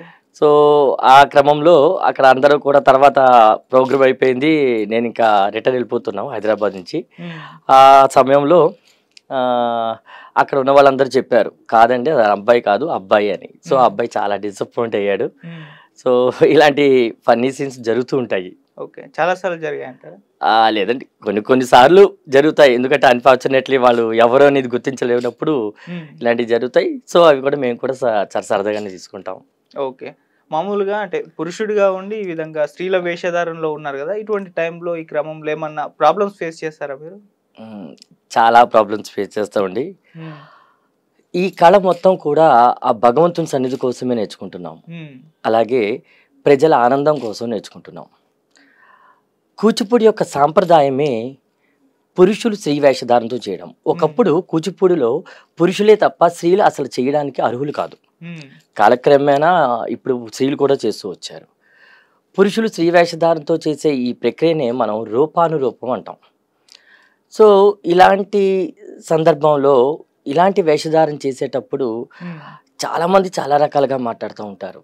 వీళ్ళ బిహేవియర్ సరిగా ఉండదు, వీళ్ళ నడవడిక సరిగా ఉండదు, వీళ్ళు ఆడంగి వాళ్ళలాగా చేస్తున్నారు హ్మ్. అంటూ సూటిపుటి మాటలతో చాలా అవమానాలు మేము ఎదుర్కొన్నాం. హ్మ్. ఒక విషయం అందరూ గుర్తించాలి, శ్రీ మహావిష్ణువు మోహిని అవతారం దాల్చి పాలకడలి చిలికినప్పుడు మోహిని అవతారం దాల్చి ఏ విధంగా అయితే చేస్తాడో, మరి శ్రీ మహావిష్ణు అంతటి భగవంతుడే ఆడవేషంతో వచ్చినప్పుడు మానవ మాత్రులం మనం చేసినప్పుడు అది ఎందుకు తప్పు అవుతుంది? హ్మ్. అలాంటప్పుడు శ్రీ మహావిష్ణువు చేసింది కూడా తప్పే అనాలి కదా. అవును. ఈ కళ ఎవరి కోసం? భగవంతుని కోసం. ఈ ఈ కళని ఎవరు ఆస్వాదిస్తున్నారు? ప్రజలందరూ. సో ప్రజలందరూ గుర్తించుకోవాల్సిన విషయం ఏంటంటే, కళని కళాకారుని కళగానే చూడండి, అంతే తప్ప వేరే రకమైన కోణంలో చూసినట్లయితే అది చాలా ఇబ్బంది అవుతుంది. అలాంటి సందర్భంలో ఒక్కొక్కసారి చనిపోవాలని కూడా అనిపించేది చాలా. హ్మ్. ఎందుకు ఈ కళ నేర్చుకుంటున్నాము, హ్మ్. ఎవరి కోసం నేర్చుకుంటున్నాము, ఎందుకు ఈ అవమానాలు పడాలి హ్మ్. అని అనిపించేది. కానీ అన్నిటినీ ధైర్యంగా ఎదుర్కొంటూ ఆ కళ కోసం ఈ జీవితాన్ని అంకితం చేశాం కాబట్టి ఎన్ని సమస్యలు, ఆటంకాలు, ఎన్ని అవమానాలు అన్నీ కూడా భరించి ఈరోజు ఈ స్టేజికి వచ్చాము. ఇదంతా ఇలా జరిగింది అంటే ఆ నటరాజుని యొక్క కృపే. సో చనిపోయేంత వరకు వెళ్ళారు అని అంటే ఖచ్చితంగా చాలా ప్రాబ్లమ్స్ అయితే ఫేస్ చేశారు. మరి తప్పకుండా అండి. అంటే ఈ క్రౌడ్‌లో ఇన్ని ప్రాబ్లమ్స్ ఎలా ఫేస్ చేశారు? ఎవరైనా సహకారం అందించారా? ఎలా బయటపడ్డారు? వీటిని ఎలా ఓవర్‌కమ్ చేశారు అసలు? నేను లెక్క ప్రకారము ఈ శ్రీ వేషధారణతో చేసేటప్పుడు హ్మ్. ఏలూరులో మా స్వగ్రామంలో ఉన్నప్పుడు హ్మ్. ఎక్కువ ఐటమ్స్ అన్నీ కూడా స్త్రీ వేషధారణతోనే చేస్తూ వచ్చాను. అవును. సో అలాంటి క్రమంలో చాలామంది ఏంటి ఇలా చేస్తున్నారు అని చెప్పేసి ఆడంగి వాళ్ళలాగా చేస్తున్నారని హేళన చేయడం జరిగింది. హ్మ్. దాంట్లో మా ఇంట్లో అద్దుకుండేవాళ్ళు కుమారి గారని ఒక 10 సంవత్సరాలు. హ్మ్. అంటే ఒక్కొక్కళ్ళకంటే ఒక్కొక్కళ్ళు చెప్పిన మాట వెంటనే మనసుకు హత్తుకుంటది. అది మన తల్లిదండ్రులు అవ్వచ్చు, గురువులు అవ్వచ్చు, మన శ్రేయోభిలాషులు అవ్వచ్చు, మన స్నేహితులు అవ్వచ్చు. హ్మ్. ఆ రోజు ఆవిడ ఒక మాట చెప్పింది, హ్మ్. ఎవరి కోసమో నువ్వు ఆలోచించకు, నీ కళ భగవంతుని కోసం, నీ కళ జన ఆనందం కోసం, జనాల యొక్క ఆనందం కోసం. సో ఎవరు ఎన్ని అవమానాలు చేసినా కూడా నువ్వు వాటన్నిటిని పక్కన పెట్టి నువ్వు ముందుకు సాగిపోతూ ఉండని ఆవిడ కుమారి గారు ఆవిడ నాకు చెప్పడం జరిగింది. ఎందుకో ఆ రోజు నుంచి కూడా నేను ఎవరు ఎన్ని అవమానాలు చేసినా కూడా భరిస్తూ వచ్చాను. ఓకే. ఇంకా తర్వాత నేను హైదరాబాదు వచ్చేసిన తర్వాత చాలామంది నాకు సహాయ సహకారాలు అందించారు. ఓకే. ఈ క్రమంలో డెఫినెట్లీ వాళ్ళందరి గురించి నేను చెప్పుకోవాల్సిన అవసరం ఉంది. ఎందుకంటే ఏ మనిషి కూడా సొంతంగా తనంతట తాను ఏ విజయాన్ని సాధించలేరు. హ్మ్. కంపల్సరీ వెనుకో ముందు ఎవరో ఒకరు ప్రత్యక్షంగానో పరోక్షంగానో మనుషులు సహాయ సహకారాలు కంపల్సరీ ఉంటాయి. అలాంటి క్రమంలో నేను హైదరాబాదు ఏలూరు నుంచి వచ్చేసినప్పుడు 2012లో వచ్చేసాను. అప్పుడు మీ అందరికీ తెలుసు బొమ్మరిల్లు ఫేమ్ జయలక్ష్మి గారు, అంటే సిద్ధార్థాన్ని బైక్ మీద ఎక్కించుకుని వెళ్తూ ఉంటారు, స్టార్టింగ్ సీన్లో జరుగుతూ ఉంటుంది. అలాగే ఆవిడ చాలా సినిమాలు చేశారు, సన్నాప్ సత్యమూర్తిలో చేశారు, ఆరెంజ్లో చేశారు, అరుంధతిలో చేశారు, అలా స్వరాభిషేకంలో చేశారు, చెప్పులు కుట్టేవాడి భారీగా. సో ఆవిడ కూడా ఒక మంచి కూచిపూడి కళాకారిణి, ఇంటర్నేషనల్గా అంతర్జాతీయ కూచిపూడి కళాకారిణి. ఆవిడ ద్వారా నేను హైదరాబాద్ రావడం జరిగింది. సో వచ్చిన తర్వాత ఆవిడ దగ్గరే నేను ఒక 3 months ఉండడం జరిగింది. ఈ రోజుకి కూడా మన సొంత వాళ్ళే మనకి రిలేషన్స్ కాదు, మన సొంత వాళ్ళే కాకపోయినా కూడా ఒక అక్కలాగా నన్ను ఆదరిస్తూ నిజంగా ఈరోజు హైదరాబాద్లో ఈ పొజిషన్లో ఉన్నానంటే దానికి ముఖ్య కారణం యాక్ట్రెస్ జయలక్ష్మి గారు. నిజంగా ఆవిడకి ఎప్పుడు కృతజ్ఞతే ఉంటాను. అలాగే హైదరాబాద్ వచ్చిన తర్వాత సురేంద్రనాథ్, తను కూడా ఒక మంచి దూరదర్శన్ ఏ గ్రేడ్ ఆర్టిస్టు, చాలా మంచి గొప్ప కళాకారుడు. అలాగే క్రాంతి నారాయణ అని చెప్పి శోభానాయుడు గారి స్టూడెంట్ అనమాట. అజయ్ చక్రవర్తి, తను కూడా సెంట్రల్ యూనివర్సిటీలో గోల్డ్ మెడలిస్ట్ చేసిన ఆయన. ఇలా వీళ్ళందరూ కూడా నువ్వు ఎప్పుడు స్త్రీ వేషధారులతోనే చేస్తున్నావు, ఎందుకు పురుష వేషధారులతో చేయకూడదు, నువ్వు ఎప్పుడు స్త్రీ వేషధారంతోనే చేస్తే నీ డాన్స్ అంతవరకే ఉండిపోతుంది, నువ్వు విభిన్న పాత్రలు చెయ్యాలి అనే ఉద్దేశంతో వాళ్ళు చాలా నాకు సహకారాలు అందించారు. నన్ను ఒక భస్మాసురుడిగా, ఒక రావణాసురుడిగా, ఒక మహిషాసురుడిగా, అంటే ఎటువంటి రాక్షస పాత్రలను కూడా పోషించేలాగా నన్ను ప్రోత్సహించారు. ఓకే. అలాగే స్లేట్ స్కూల్లో వర్క్ చేస్తారు బాలాజీ గారు, ఆయన కూడా నాకు చాలా కోఆపరేటివ్గా ఉండేవాళ్ళు. ఇంకా ఇలా చెప్పుకుంటూ పోతే సెంట్రల్ యూనివర్సిటీలో అరుణా భిక్షు గారు, ఆవిడ ప్రొఫెసర్ అనమాట సెంట్రల్ యూనివర్సిటీలో. ఆవిడ బ్యాలెన్స్లో కూడా నేను చాలా చేశాను. ఆవిడ బ్యాలెన్స్లో విభిన్న పాత్రలు, ఇంచుమించు 8 పాత్రలు ఒకే బ్యాలేలో నేను పోషించడం జరిగింది. అలాగే పొట్టి శ్రీరాములు తెలుగు యూనివర్సిటీలో ప్రొఫెసర్గా చేస్తూ ఉన్నారు వనజ ఉదయ్ గారు, ఆమె కూడా నాకు చాలా కోఆపరేటివ్గా ఉంటూ నన్ను సలహాలు ఇస్తూ సూచనలు ఇస్తూ నన్ను చేస్తూ వచ్చారు. ఈ విధంగా నాట్య రంగంలో నాకు ఇలా ఎంతోమంది కళాకారులు నాకు సపోర్ట్ చేశారు. రమేష్ గారు అని చెప్పి, సురవరపు రమేష్, ఆయన విజయవాడ, ఆయన కూడా నాకు ఎంతో సహకారం ఇచ్చారు. తర్వాత ఏలూరు కళారత్న అవార్డు గ్రహీత ఫిలిం దర్శకులు కూడా ఎవరు, కేవి సత్యనారాయణ గారు, నృత్య దర్శకులు, ఆయన కూడా నాకు చాలా సహాయ సహకారాలు అందించారు. ఈ విధంగా చూసుకుంటే ఎంతోమంది ప్రోద్బలంతోనే ఈరోజు నేను హైదరాబాద్లో నిలబడడం జరిగింది. ఓకే. మామూలుగా అంటే అవమానాలు మీకు జరిగితే మీరు ఫేస్ చేస్తారు, కాకపోతే ఇదే అవమానాలు మీ పేరెంట్స్కి జరిగితే, అంటే మీ అబ్బాయి ఏంటి ఈ విధంగా ఫిమేల్ గెటప్ వేసి డ్యాన్స్ చేస్తున్నారని చెప్పేసి వాళ్ళంటే వాళ్ళు ఏ విధంగా ఫేస్ చేస్తారు, వాళ్ళ రియాక్షన్ ఏంటి అసలు మీ పట్ల ఈ ఫీల్డ్లోకి రావడానికి? అంటే లెక్క ప్రకారం మా పేరెంట్స్కి అంత తెలియదండి. మా ఫాదర్ నాకు చిన్నప్పుడే 1 year ఉన్నప్పుడే స్వర్గస్థులు అయ్యారు. ఇంకా మా అమ్మగారు మా తాతయ్య గారు దగ్గరే నేను ఉన్నాను. వాళ్ళకి ఎక్కడికైనా ప్రోగ్రామ్స్కి వెళ్ళినా కూడా ఎవరు నాతో వచ్చేవాళ్ళు కాదు, నేను ఒక్కనే వెళ్ళి వచ్చేవాడిని. అంటే అంతవరకు పేరెంట్స్ వరకు ఎవరు అవమానాలు అయితే పెద్దగా చేయలేదు. ఎందుకంటే మా రిలేటివ్స్లో కానీ ఫ్రెండ్స్లో కానీ అందరూ కూడా చాలా సపోర్ట్గా ఉండేవాళ్ళు. అంటే ఏంటంటే మనమంటే పడని వాళ్ళు, మన మీద అంత చెడు అభిప్రాయం ఉన్నవాళ్ళు మాత్రమే ఇలాంటి అవమానాలు చేయడానికి ఉంటుంది. రెండోది, ఈ కళ గురించి తెలియని వాళ్ళు, ఇది ఈ కళ యొక్క ప్రాముఖ్యత తెలియని వాళ్ళు కూడా మాట్లాడడానికి అవకాశం ఉంటుంది అనమాట. సో ప్రస్తుతానికైతే పేరెంట్స్ పరంగా వాళ్ళైతే నా ఆర్ట్ పరంగా ఇబ్బంది అయితే ఏం పడలేదు. ఓకే. అలాగే కేదార్నాథ్ గారు, మీకు ఏమైనా లవ్ స్టోరీస్ ఉన్నాయా? మీరు ప్రాణంగా ప్రేమించే వ్యక్తులు ఎవరైనా ఉన్నారంటారా? నాకంటూ లవ్ స్టోరీస్ అంటే ఏమి లేవండి అసలు. కానీ నాకు ప్రాణంగా ప్రేమించేది మా అమ్మగారు. ఎందుకంటే మన లైఫ్లో చాలామంది వస్తూ ఉంటారు, వెళ్ళిపోతూ ఉంటారు. స్నేహితులు అవ్వచ్చు, రిలేటివ్స్ అవ్వచ్చు, అలాగే వేరే వేరే ఫీల్డ్లో ఉన్నటువంటి మనుషులు అవ్వచ్చు. ఆఖరికి మనతో వచ్చే భార్య కూడా మనతో మధ్యలోనే వస్తుంది. కానీ మనని నవమోసాలు మోసి కని పెంచిన తల్లి ఆమె చనిపోయేంత వరకు కూడా మన తోడుతోనే ఉంటుంది, మన శ్రేయస్సే కోరుకు ఉంటుంది. ఏ తల్లులు కూడా బిడ్డలు చెడిపోవాలని కోరుకోరు. నాకున్నటువంటి ఒకే ఒక ఆధారం మా అమ్మగారు. అంటే నాకున్నటువంటి కొన్ని ఫ్యామిలీ ఇష్యూస్ వల్ల కావచ్చు, వీటన్నిటి వల్ల నాకు బంధాలు బంధుత్వాలు అన్నీ కూడా దూరమైనాయి. ఇంకా ఆమె ఒక్కతే నా లైఫ్లో ఉంది. ఓకే. ఆమె కోసమే నేను బతుకుతున్నాను. మొన్నే రీసెంట్గా బైపాస్ ఆపరేషన్ కూడా ఆవిడకి అయ్యింది. మా ఫ్రెండు నా 10th క్లాస్ క్లాస్మేట్ సురేష్ అని చెప్పి హైటెక్ సిటీ దాంట్లో కేర్ హాస్పిటల్లో వర్క్ చేస్తూ ఉంటాడు యాంజియోగ్రామిస్ట్గా. అక్కడే నగేష్ గారని ఆయన నాకు మా అమ్మకి మళ్ళీ ప్రాణం పోశారు. ఈరోజు అమితంగా ప్రేమించేది ఏంటి అంటే ఎవరు అంటే ఇంక మా అమ్మే. ఆమె తప్ప నా జీవితంలో ఇంకొకళ్ళు ఎవ్వరికి స్థానం లేదు. ఈ జీవితం ఈ లైఫ్ ఆవిడ ఉన్నంత వరకు బతికితే చాలు, ఆవిడని హ్యాపీగా చూసుకుంటే చాలు. ఓకే. అంతకు మించి ఇంకెవ్వరు లేరండి. ఇంకా లవ్ స్టోరీ, లవ్ అంటే ఏముంది? లవ్ అని అంటాము. ఇప్పుడు మీకు తెలిసినంత వరకు లవ్ అంటే చట్టాపట్టాలు వేసుకుని తిరుగుతూ, సినిమాలు షికార్లు తిరుగుతూ ఇదే లవ్ అనుకుంటారు. అంటే ఒక అమ్మాయితో ఉంటేనే అది లవ్ అని భావిస్తారు ఈరోజున్న సమాజంలో. కానీ నాకు ప్రేమ అంటే మన గురించి ఆలోచించేవాళ్ళు, మన గురించి ప్రాణం పెట్టుకుని నిలిచేవాళ్ళే నిజమైనటువంటి ప్రేమికులు.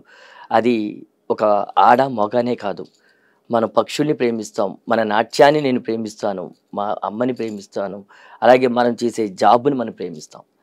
సో నా లైఫ్ మొత్తం మా అమ్మగారే. సో ఆవిడ ఎప్పుడు కూడా చల్లగా హ్యాపీగా ఉండాలి. ఓకే. బంధాలు బంధుత్వాలు అన్ని దూరం చేసుకున్నారు, దూరం అయిపోయాయని అన్నారు. ఏ కారణం చేత దూరం అయ్యాయి? అంటే ఒకటి, డాన్సర్గా నేను ఉండడం ఇష్టం లేదు మా ఇంట్లో కొందరికి. సో దానివల్ల వాళ్ళు వెళ్ళిపోవడం జరిగింది. రెండవది, అర్థం చేసుకునే వాళ్ళకన్నా అపార్థం చేసుకునే వాళ్ళు ఎక్కువ ఉంటారు. సో నా లైఫ్లో కూడా అలాంటి విషయాలే జరిగినాయి. దానివల్ల నాకున్న వాళ్ళు కూడా వెళ్ళిపోవడం జరిగింది. ఇంకా ఆఖరిగా మిగిలింది మా అమ్మగారు అర్థం చేసుకున్నారు కాబట్టి ఈరోజు నాతో ఉన్నారు. నేను ఆవిడ కోసం బతుకుతున్నాను. ఓకే. అంటే కళ ముఖ్యమా బంధువులు ముఖ్యమా అంటే మీరు కళ వైపే మొగ్గు చూపారు. అంతే అండి, అంతే. ఎందుకంటే ఈ జీవితం మొత్తం ఆ కళ కోసమే. అవును. ఏ కళ కూడా మనం కోట్లు ఇచ్చినా రాదు. అది భగవంతుని యొక్క అనుగ్రహం ఉండాలి. ఎందుకుందో ఎలా ఉందో నాకు తెలియదు. ఆ భగవంతుడు నాకు ఆ కళను ప్రసాదించారు. ఈ జీవితం మొత్తం నా తుది శ్వాస విడిచేంత వరకు కూడా కళ కోసమే బతుకుతాను. అది చాలా డేరింగ్ స్టెప్ కూడా, అంత ఈజీ కాదు. బంధువులు వదులుకోవడం, కళ వైపు మగ్గడం అనేది చాలా మంచి స్టెప్ తీసుకున్నారు కూడా. అలాగే ఈ కూచిపూడి నాట్యం ఎప్పటి నుంచో కూడా ఉంది కదా? అవునండి. సో అప్పటి కూచిపూడి నాట్యానికి అంటే ఇప్పుడు జనరేషన్స్ ఎన్నో మారాయి. ఇప్పుడు వెస్టర్న్ డాన్సెస్ ఇవన్నీ కూడా రావడం మనం చూస్తాం కదా. మరి అప్పటి కూచిపూడి నాట్యానికి ఇప్పటి కూచిపూడి నాట్యానికి ఏమన్నా భేదాలు జరిగాయా, తేడాలు ఏమన్నా వచ్చాయంటారా? ఉన్నాయండి చాలా. అంటే ఒకప్పుడు కూచిపూడి నాట్యం అనే కాదు, ఏ కళనైనా కూడా భగవంత్ స్వరూపంగా ఆరాధించేవారు. అంటే ఒక కళను మనం నేర్చుకుంటున్నామంటే అది భగవంతుని కోసమే, భగవత్ ఆరాధన కోసమే అనేటి విధంగా చాలా శ్రమపడి గురు భక్తితో నేర్చుకునేవాళ్ళు. కానీ ఈరోజు కళ ఎలా అయిపోయిందంటే అది ఒక పబ్లిక్కి ఎంటర్టైన్మెంట్లా అయిపోయింది. ఆ కళకున్న ప్రాముఖ్యత పోయింది. ఈరోజు చాలా మంది చూడండి మీరు, చెంబులు బిందుల మీద, పళ్ళాల మీద, అలాగే చేతిలో క్యాండిల్స్ని వెలిగించుకుని, కొందరు మేకుల మీద రింగులతో చేస్తూ ఉంటారు. అసలు ఇవన్నీ డాన్స్లో ఉన్నాయా అంటే ఒక్కసారి అవి చేసేవాళ్ళే ఊహించుకోవాలి. అంటే ఇవన్నీ చేయడం తప్పు అంటే తప్పు అని నేను చెప్పను. ఎందుకంటే ఇవన్నీ ఒక ప్రయోగాత్మకమైనటువంటి అంశాలు. అలాంటి ప్రయోగాత్మకంగా చేసేటువంటి సందర్భాల్లో కొన్ని సాంగ్స్కి మాత్రమే చేయడము పరిమితంగా ఉంటే బాగుంటుంది, అందరూ హర్షిస్తారు. కానీ ఈరోజు అలా జరగట్లేదు. మన ప్యూర్ క్లాసికల్ డాన్స్, మన శాస్త్రీయ నృత్యాలలో ఉన్నటువంటి సాంగ్స్లో వాటిని చేకూర్చి, సో ఆ విధంగా ఒక జిమ్నాస్టిక్స్ మీరు చూడండి. రింగు అనేది అసలు మనం ఫస్ట్ ఎక్కడ చూడడం స్టార్ట్ చేసాం? సర్కస్లోనే రింగు డాన్స్ అనేది మనం చూస్తాం. మన చిన్నప్పటి నుంచి కూడా అంతే, అందరికీ తెలిసింది కూడా అంతే. మరి దాన్ని తీసుకొచ్చి మన శాస్త్రీయ నృత్యాల్లో పెడితే మరి ఇది సర్కస్ అనాలా లేకపోతే శాస్త్రీయ నాట్యం అనాలా? సో ఆ విధంగా చాలా చేస్తున్నారు. మార్పు అనేది రావాలండి. సమాజంలో మార్పు అనేది కొత్త నీరు పాత నీరు పోతూ ఉంటే కొత్త నీరు ఏ విధంగా వస్తూ ఉంటుందో, మన తరతరాలు మన జనరేషన్స్ మారే కొద్దీ కూడా మనలోని సొసైటీలో కూడా మార్పు రావడం అనేది సహజం. కానీ ఆ మార్పు ఎంతవరకు ఉండాలంటే మన శాస్త్రీయతని, మన సాంప్రదాయాలని, మన ఆచారాలని, మన కట్టుబాటులని ఆటంకం రానంత వరకు ఏ మార్పైనా కూడా క్షేమదాయకంగా ఉంటుంది. కానీ ఈరోజు అలా లేదు. నిజంగా చాలా దౌర్భాగ్యమైనటువంటి పరిస్థితుల్లో ఉన్నాము. అసలైన నాట్యాన్ని మనం పూర్తిగా వదిలేసి వెర్రి చేష్టలతో ఈ విధంగా వెళ్ళిపోతూ ఉన్నారు. అది ఇంకా అది ఎవరైతే చేస్తారో వాళ్ళకి తెలియాలి ఎంతవరకు మనం కరెక్ట్గా చేస్తున్నాం అనేది. సో ఏదైనా చెయ్యండి, అది ప్రయోగాత్మకంగా ఉన్నటువంటి అంశాలకు మాత్రమే పరిమితం చేస్తే అది చాలా బాగుంటుంది. అవును. ఇప్పుడు నేర్చుకునే విద్యార్థుల్లో కూడా ఏమన్నా మార్పులు వచ్చాయంటారా? అప్పుడు నేర్చుకునే విద్యార్థులకు, ఇప్పుడు నేర్చుకునే విద్యార్థులకు వీళ్ళల్లో కూడా ఏమన్నా మార్పులు ఉన్నాయంటారా? చాలా ఉన్నాయండి. అసలు అప్పుడు జనరేషను మేము నేర్చుకుంది 1993, 1993 అక్టోబర్ 13వ తారీఖు మంగళవారం సాయంత్రం 6 గంటలకి నా ప్రస్థానం స్టార్ట్ అయింది. నాట్య ప్రస్థానం. ఆ రోజు గురువులు అంటే ఒక గౌరవం. అట్లా క్లాస్కి వెళ్తే ఒక స్టెప్ చెప్పి కూర్చోబెట్టినా ఇంకా అలా కూర్చునేవాళ్ళం. వాళ్ళు ఎప్పుడు చెప్పితే అప్పుడే మేము నేర్చుకునేవాళ్ళం. కానీ ఈరోజు అలా లేదు. అసలు గురు భక్తి అనేదే లేదు. గురువులు అంటే ఒక గౌరవం అనేది లేదు. మేము డబ్బులు ఇస్తున్నాము, మీరు నేర్పుతున్నారు అంటే ఒక గురు శిష్యుల యొక్క సంబంధం ఒక మనీతో రిలేటెడ్గా ముడిపడి ఉందే కానీ అది ఒక నాలెడ్జ్ని లేకపోతే ఒక శాస్త్రీయమైనటువంటి నాట్యాన్ని నేర్చుకుని ఒక అభివృద్ధిలోనికి వచ్చే రకంగా గురు శిష్యుల మధ్య సంబంధం ఈరోజు ఉండట్లేదు. సో ఎందుకు మారుతున్నారంటే కాలం మారే కొద్దీ కాలక్రమేణా కూడా పిల్లల్లో ఎన్నో చేంజెస్ జరుగుతూ ఉన్నాయి. ఉన్న తల్లిదండ్రుల ప్రభావం అవ్వచ్చు, చుట్టూరా ఉన్నటువంటి పరిసరాల ప్రభావం అవ్వచ్చు, మన చుట్టూరా ఉన్నటువంటి మనుషుల ప్రభావం అవ్వచ్చు. ఈరోజు అందరూ కూడా సెల్ ఫోన్లలోని ఇంకా తర్వాత ఛానల్స్లోని వీటిల్లోని చూస్తూ సో క్రమశిక్షణ అనే దాన్ని పూర్తిగా వదిలేశారు, గౌరవ మర్యాదలు. సో అలాంటి మార్పులు చాలా వచ్చినాయి. ఇది వరకు మేము డాన్స్ చేసేటప్పుడు తప్పు చేస్తే నట్టుమంగ ఉండేది, ఇలాగ కర్ర కొడుతూ ఉంటారు చెక్క మీద, ఆ నట్టుమంగని అలా ఇసిరేసేవాడు. వచ్చి కాళ్ళ మీద తగిలేది, ఎక్కడ పడితే అక్కడే తగిలేది. కానీ ఏ రోజు మేము గురువుల్ని తప్పు పట్ల. ఆ రోజు వాళ్ళు అలా తన్నేరు కాబట్టి ఈరోజు మీ దగ్గర ఎదురుగుండా ఉండి నేను ఇంటర్వ్యూని తీసుకోగలుగుతున్నాను. నా ఇంటర్వ్యూ మీరు తీసుకుంటున్నారంటే ఆ రోజు మా గురువులు పెట్టినటువంటి భిక్ష. కానీ ఈరోజు గట్టిగా అరిస్తేనే తల్లిదండ్రులు పరిగెట్టుకొచ్చేస్తారు. ఎటుపోతుంది సమాజం? ఇంట్లో ప్యాంపరింగ్, బయట ప్యాంపరింగు, స్కూల్లోని ప్యాంపరింగు, ఏమనకూడదు. మరి ఇటువంటి నాట్యాలు నేర్పే గురువుల దగ్గర ప్యాంపరింగ్ అయితే ఆ పిల్లల భవిష్యత్తు రేపు ఎలా తయారవుతుంది? ఎవరో ఒకలా భయమైనా కూడా ఉండాలి.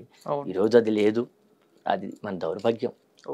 అంటే ఇప్పుడు శాస్త్రీయ నృత్యానికి కూడా ఆదరణ తగ్గిపోతుంది, నేర్చుకునేవారు కూడా తగ్గిపోతున్నారు, అసలు స్టూడెంట్స్లో ఇంట్రెస్ట్ కూడా లేదు. అంటే వెస్టర్న్ కల్చర్ వచ్చేసింది, ఆ డ్యాన్సులు రావడం అని చూస్తున్నాం అంటున్నారు కదా.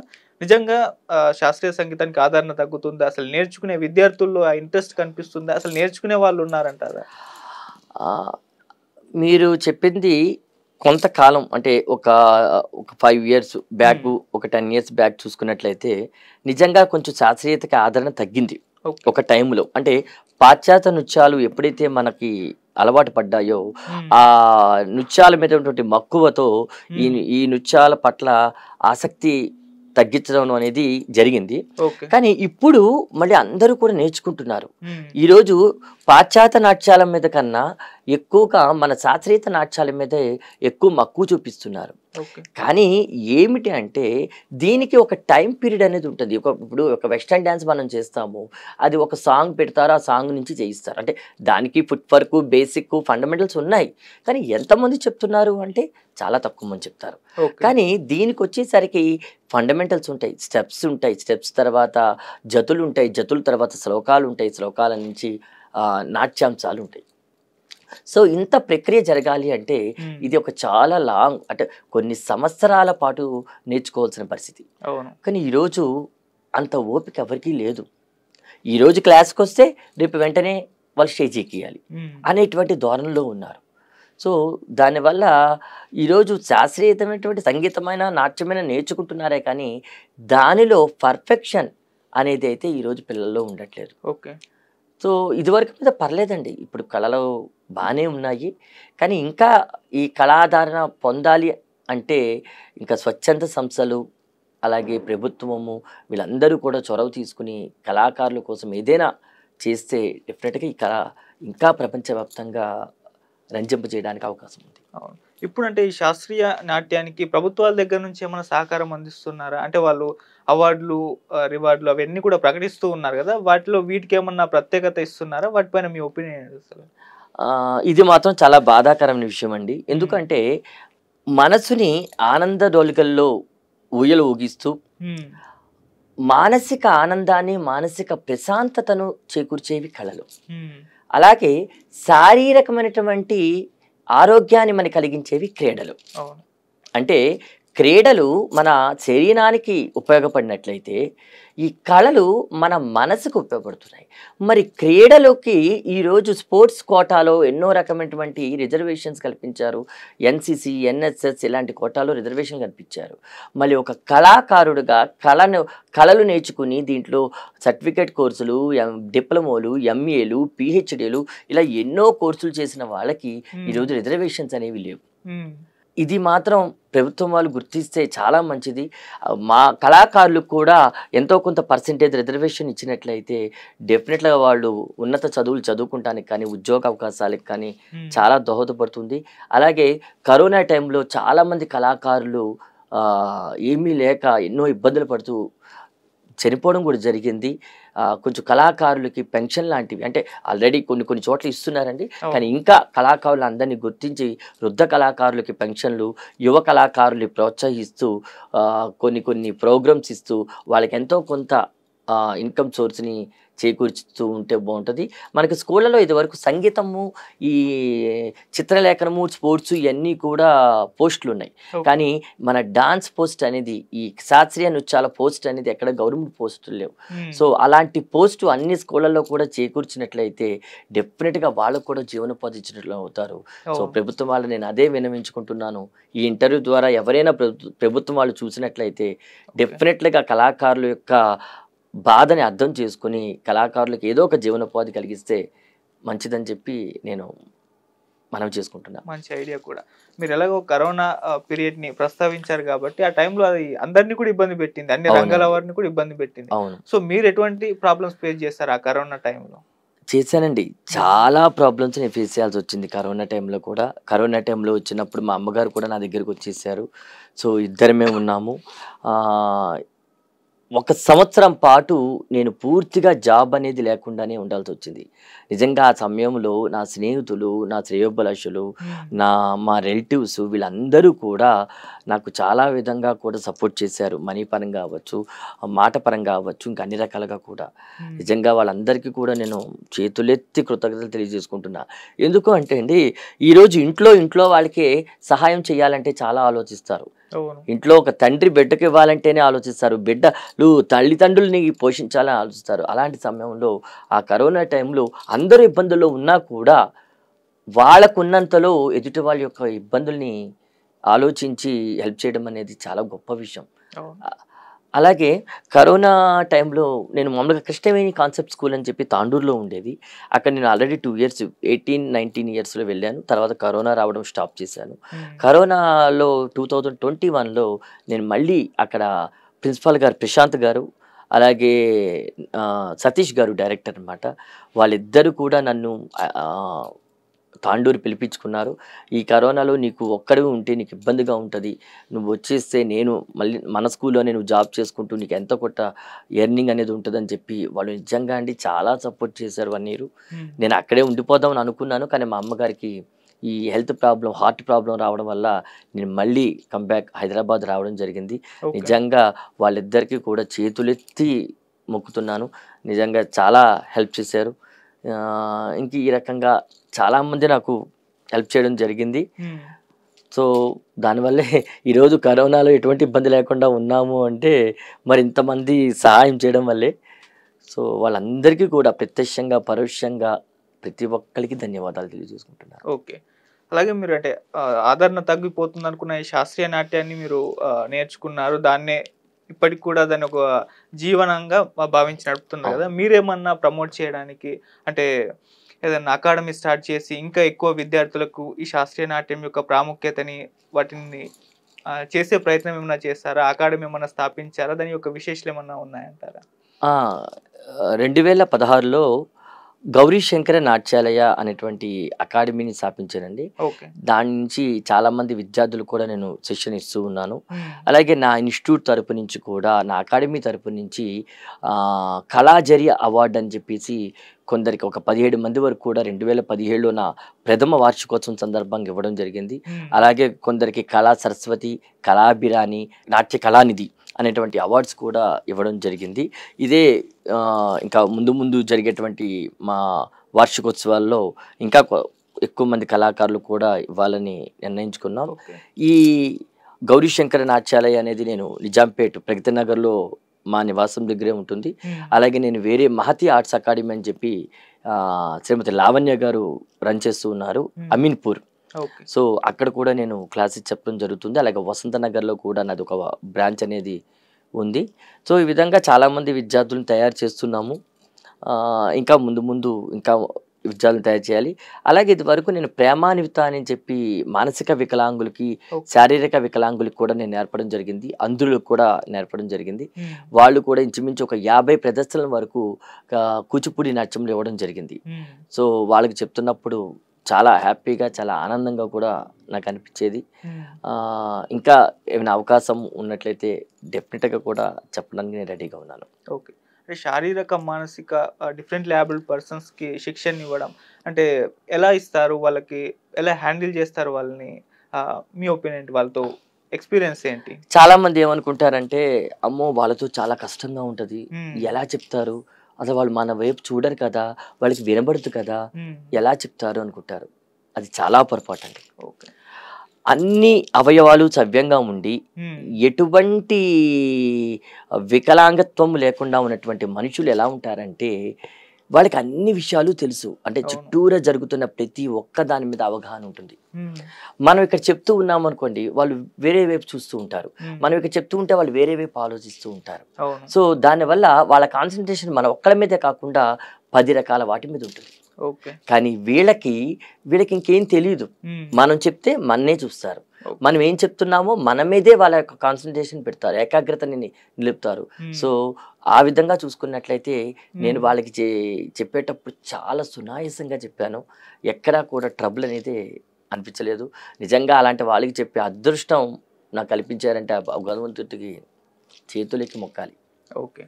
సో మీరు ఎప్పటి నుంచో కూడా ఈ శాస్త్రీయ నాట్యాన్ని ప్రదర్శిస్తూ వస్తున్నారు కదా, ఈ నాట్యంలో మీరు ఏమైనా సాధించాలనుకున్నారా? సో ఇప్పటివరకు ఎటువంటి సాధించారు? ఇంకేమైనా కోరికలు ఉన్నాయా మీకు?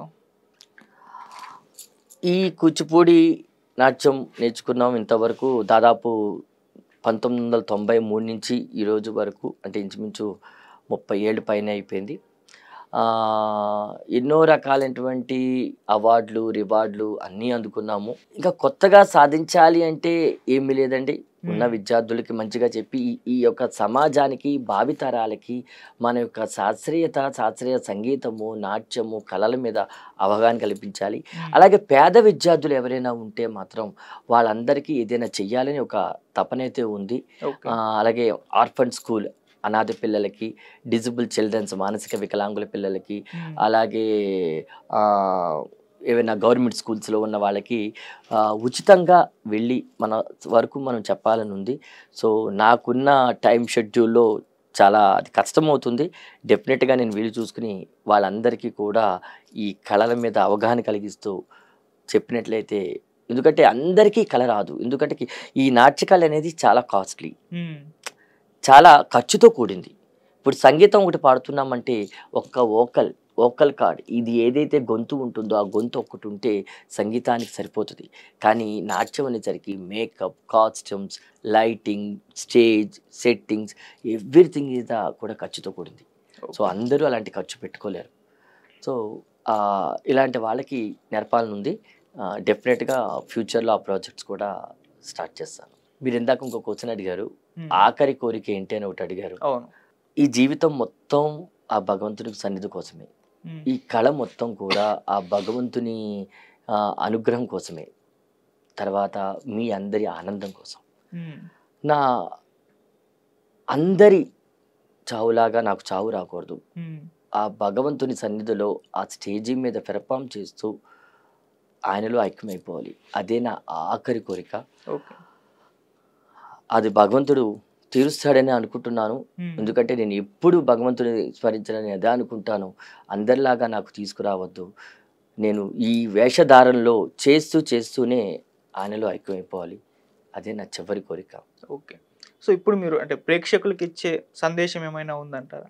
ఇప్పుడు మీ టీవీ ద్వారా ఎంతో మంది ప్రేక్షకులు ఈ కార్యక్రమాన్ని వీక్షిస్తూ ఉన్నారు. ఎవరికైనా ఒకటే చెప్తున్నానండి, మన పిల్లలు ఎంత అభివృద్ధిలోకి వచ్చినా, ఎన్ని రంగాల్లో ముందుకు వచ్చినా, ఎంత డబ్బు సంపాదించినా, ఆఖరికి మనం పుట్టినది మనం పోయేటప్పుడు 6 అడుగుల్లోనే పోతాం. ఈ మధ్యలో ఉన్నదే జీవితం. ఈ జీవితంలోనే కష్టాలు, సుఖాలు, సంతోషాలు, దుఃఖాలు, దానాలు, అరాచకాలు అన్నీ జరుగుతూనే ఉన్నాయి. పిల్లలకి పద్ధతులు నేర్పండి. మన సంస్కృతి సాంప్రదాయాలని తెలియజేయండి. మన కళల పట్ల అవగాహన కలిగించండి. పెద్దవాళ్ళకి అందరికీ గౌరవాన్ని ఇవ్వడం నేర్పండి. సో ఈరోజు పిల్లలకి మనం ఏదైతే నేర్పిస్తామో వాళ్ళు వాళ్ళ పిల్లలకి నేర్పిస్తారు. సో ఈరోజు ఉన్నటువంటి పరిస్థితుల్లో నిజంగా చెప్పాలంటే చాలా దౌర్భాగ్యమైనటువంటి పరిస్థితుల్లో ఉన్నాం. ఇప్పుడు నాట్య కళని నేర్చుకోమని ఎవరికి చెప్పట్లేదు. పిల్లలకి ఏది ఇష్టమైతే ఆ ఇష్టమైనటువంటి రంగంలో వాళ్ళని మంచిగా ఒక ఉన్నత స్థాయికి ఎదిగేలా చూడండి. ఏ తల్లిదండ్రులైనా ఒకటే ఆలోచిస్తారు, మా పిల్లలు కలెక్టర్ అవ్వాలి, లేకపోతే ఇంజనీర్ అవ్వాలి, లేకపోతే డాక్టర్ అవ్వాలి, అబ్రాడ్ వెళ్ళిపోయి అక్కడ చాలా డబ్బు సంపాదించాలి. ఏ తల్లిదండ్రులు ఈరోజు ఒక కళాకారుడు అవ్వాలని కోరుకుంటున్నారు? సో ఆలోచించండి. చదువు, ఉద్యోగం మనకి దేనికి? ఒక డబ్బు సంపాదించి మనం బతకడం కోసం. అవన్నీ వృత్తులు. ఈ కళలు అనేవి ప్రవృత్తులు. ఈ ప్రవృత్తులు ఎందుకు దోహదపడతాయంటే మన మానసిక ఉల్లాసానికి, మానసిక ఆనందానికి ఇవి దోహదపడతాయి.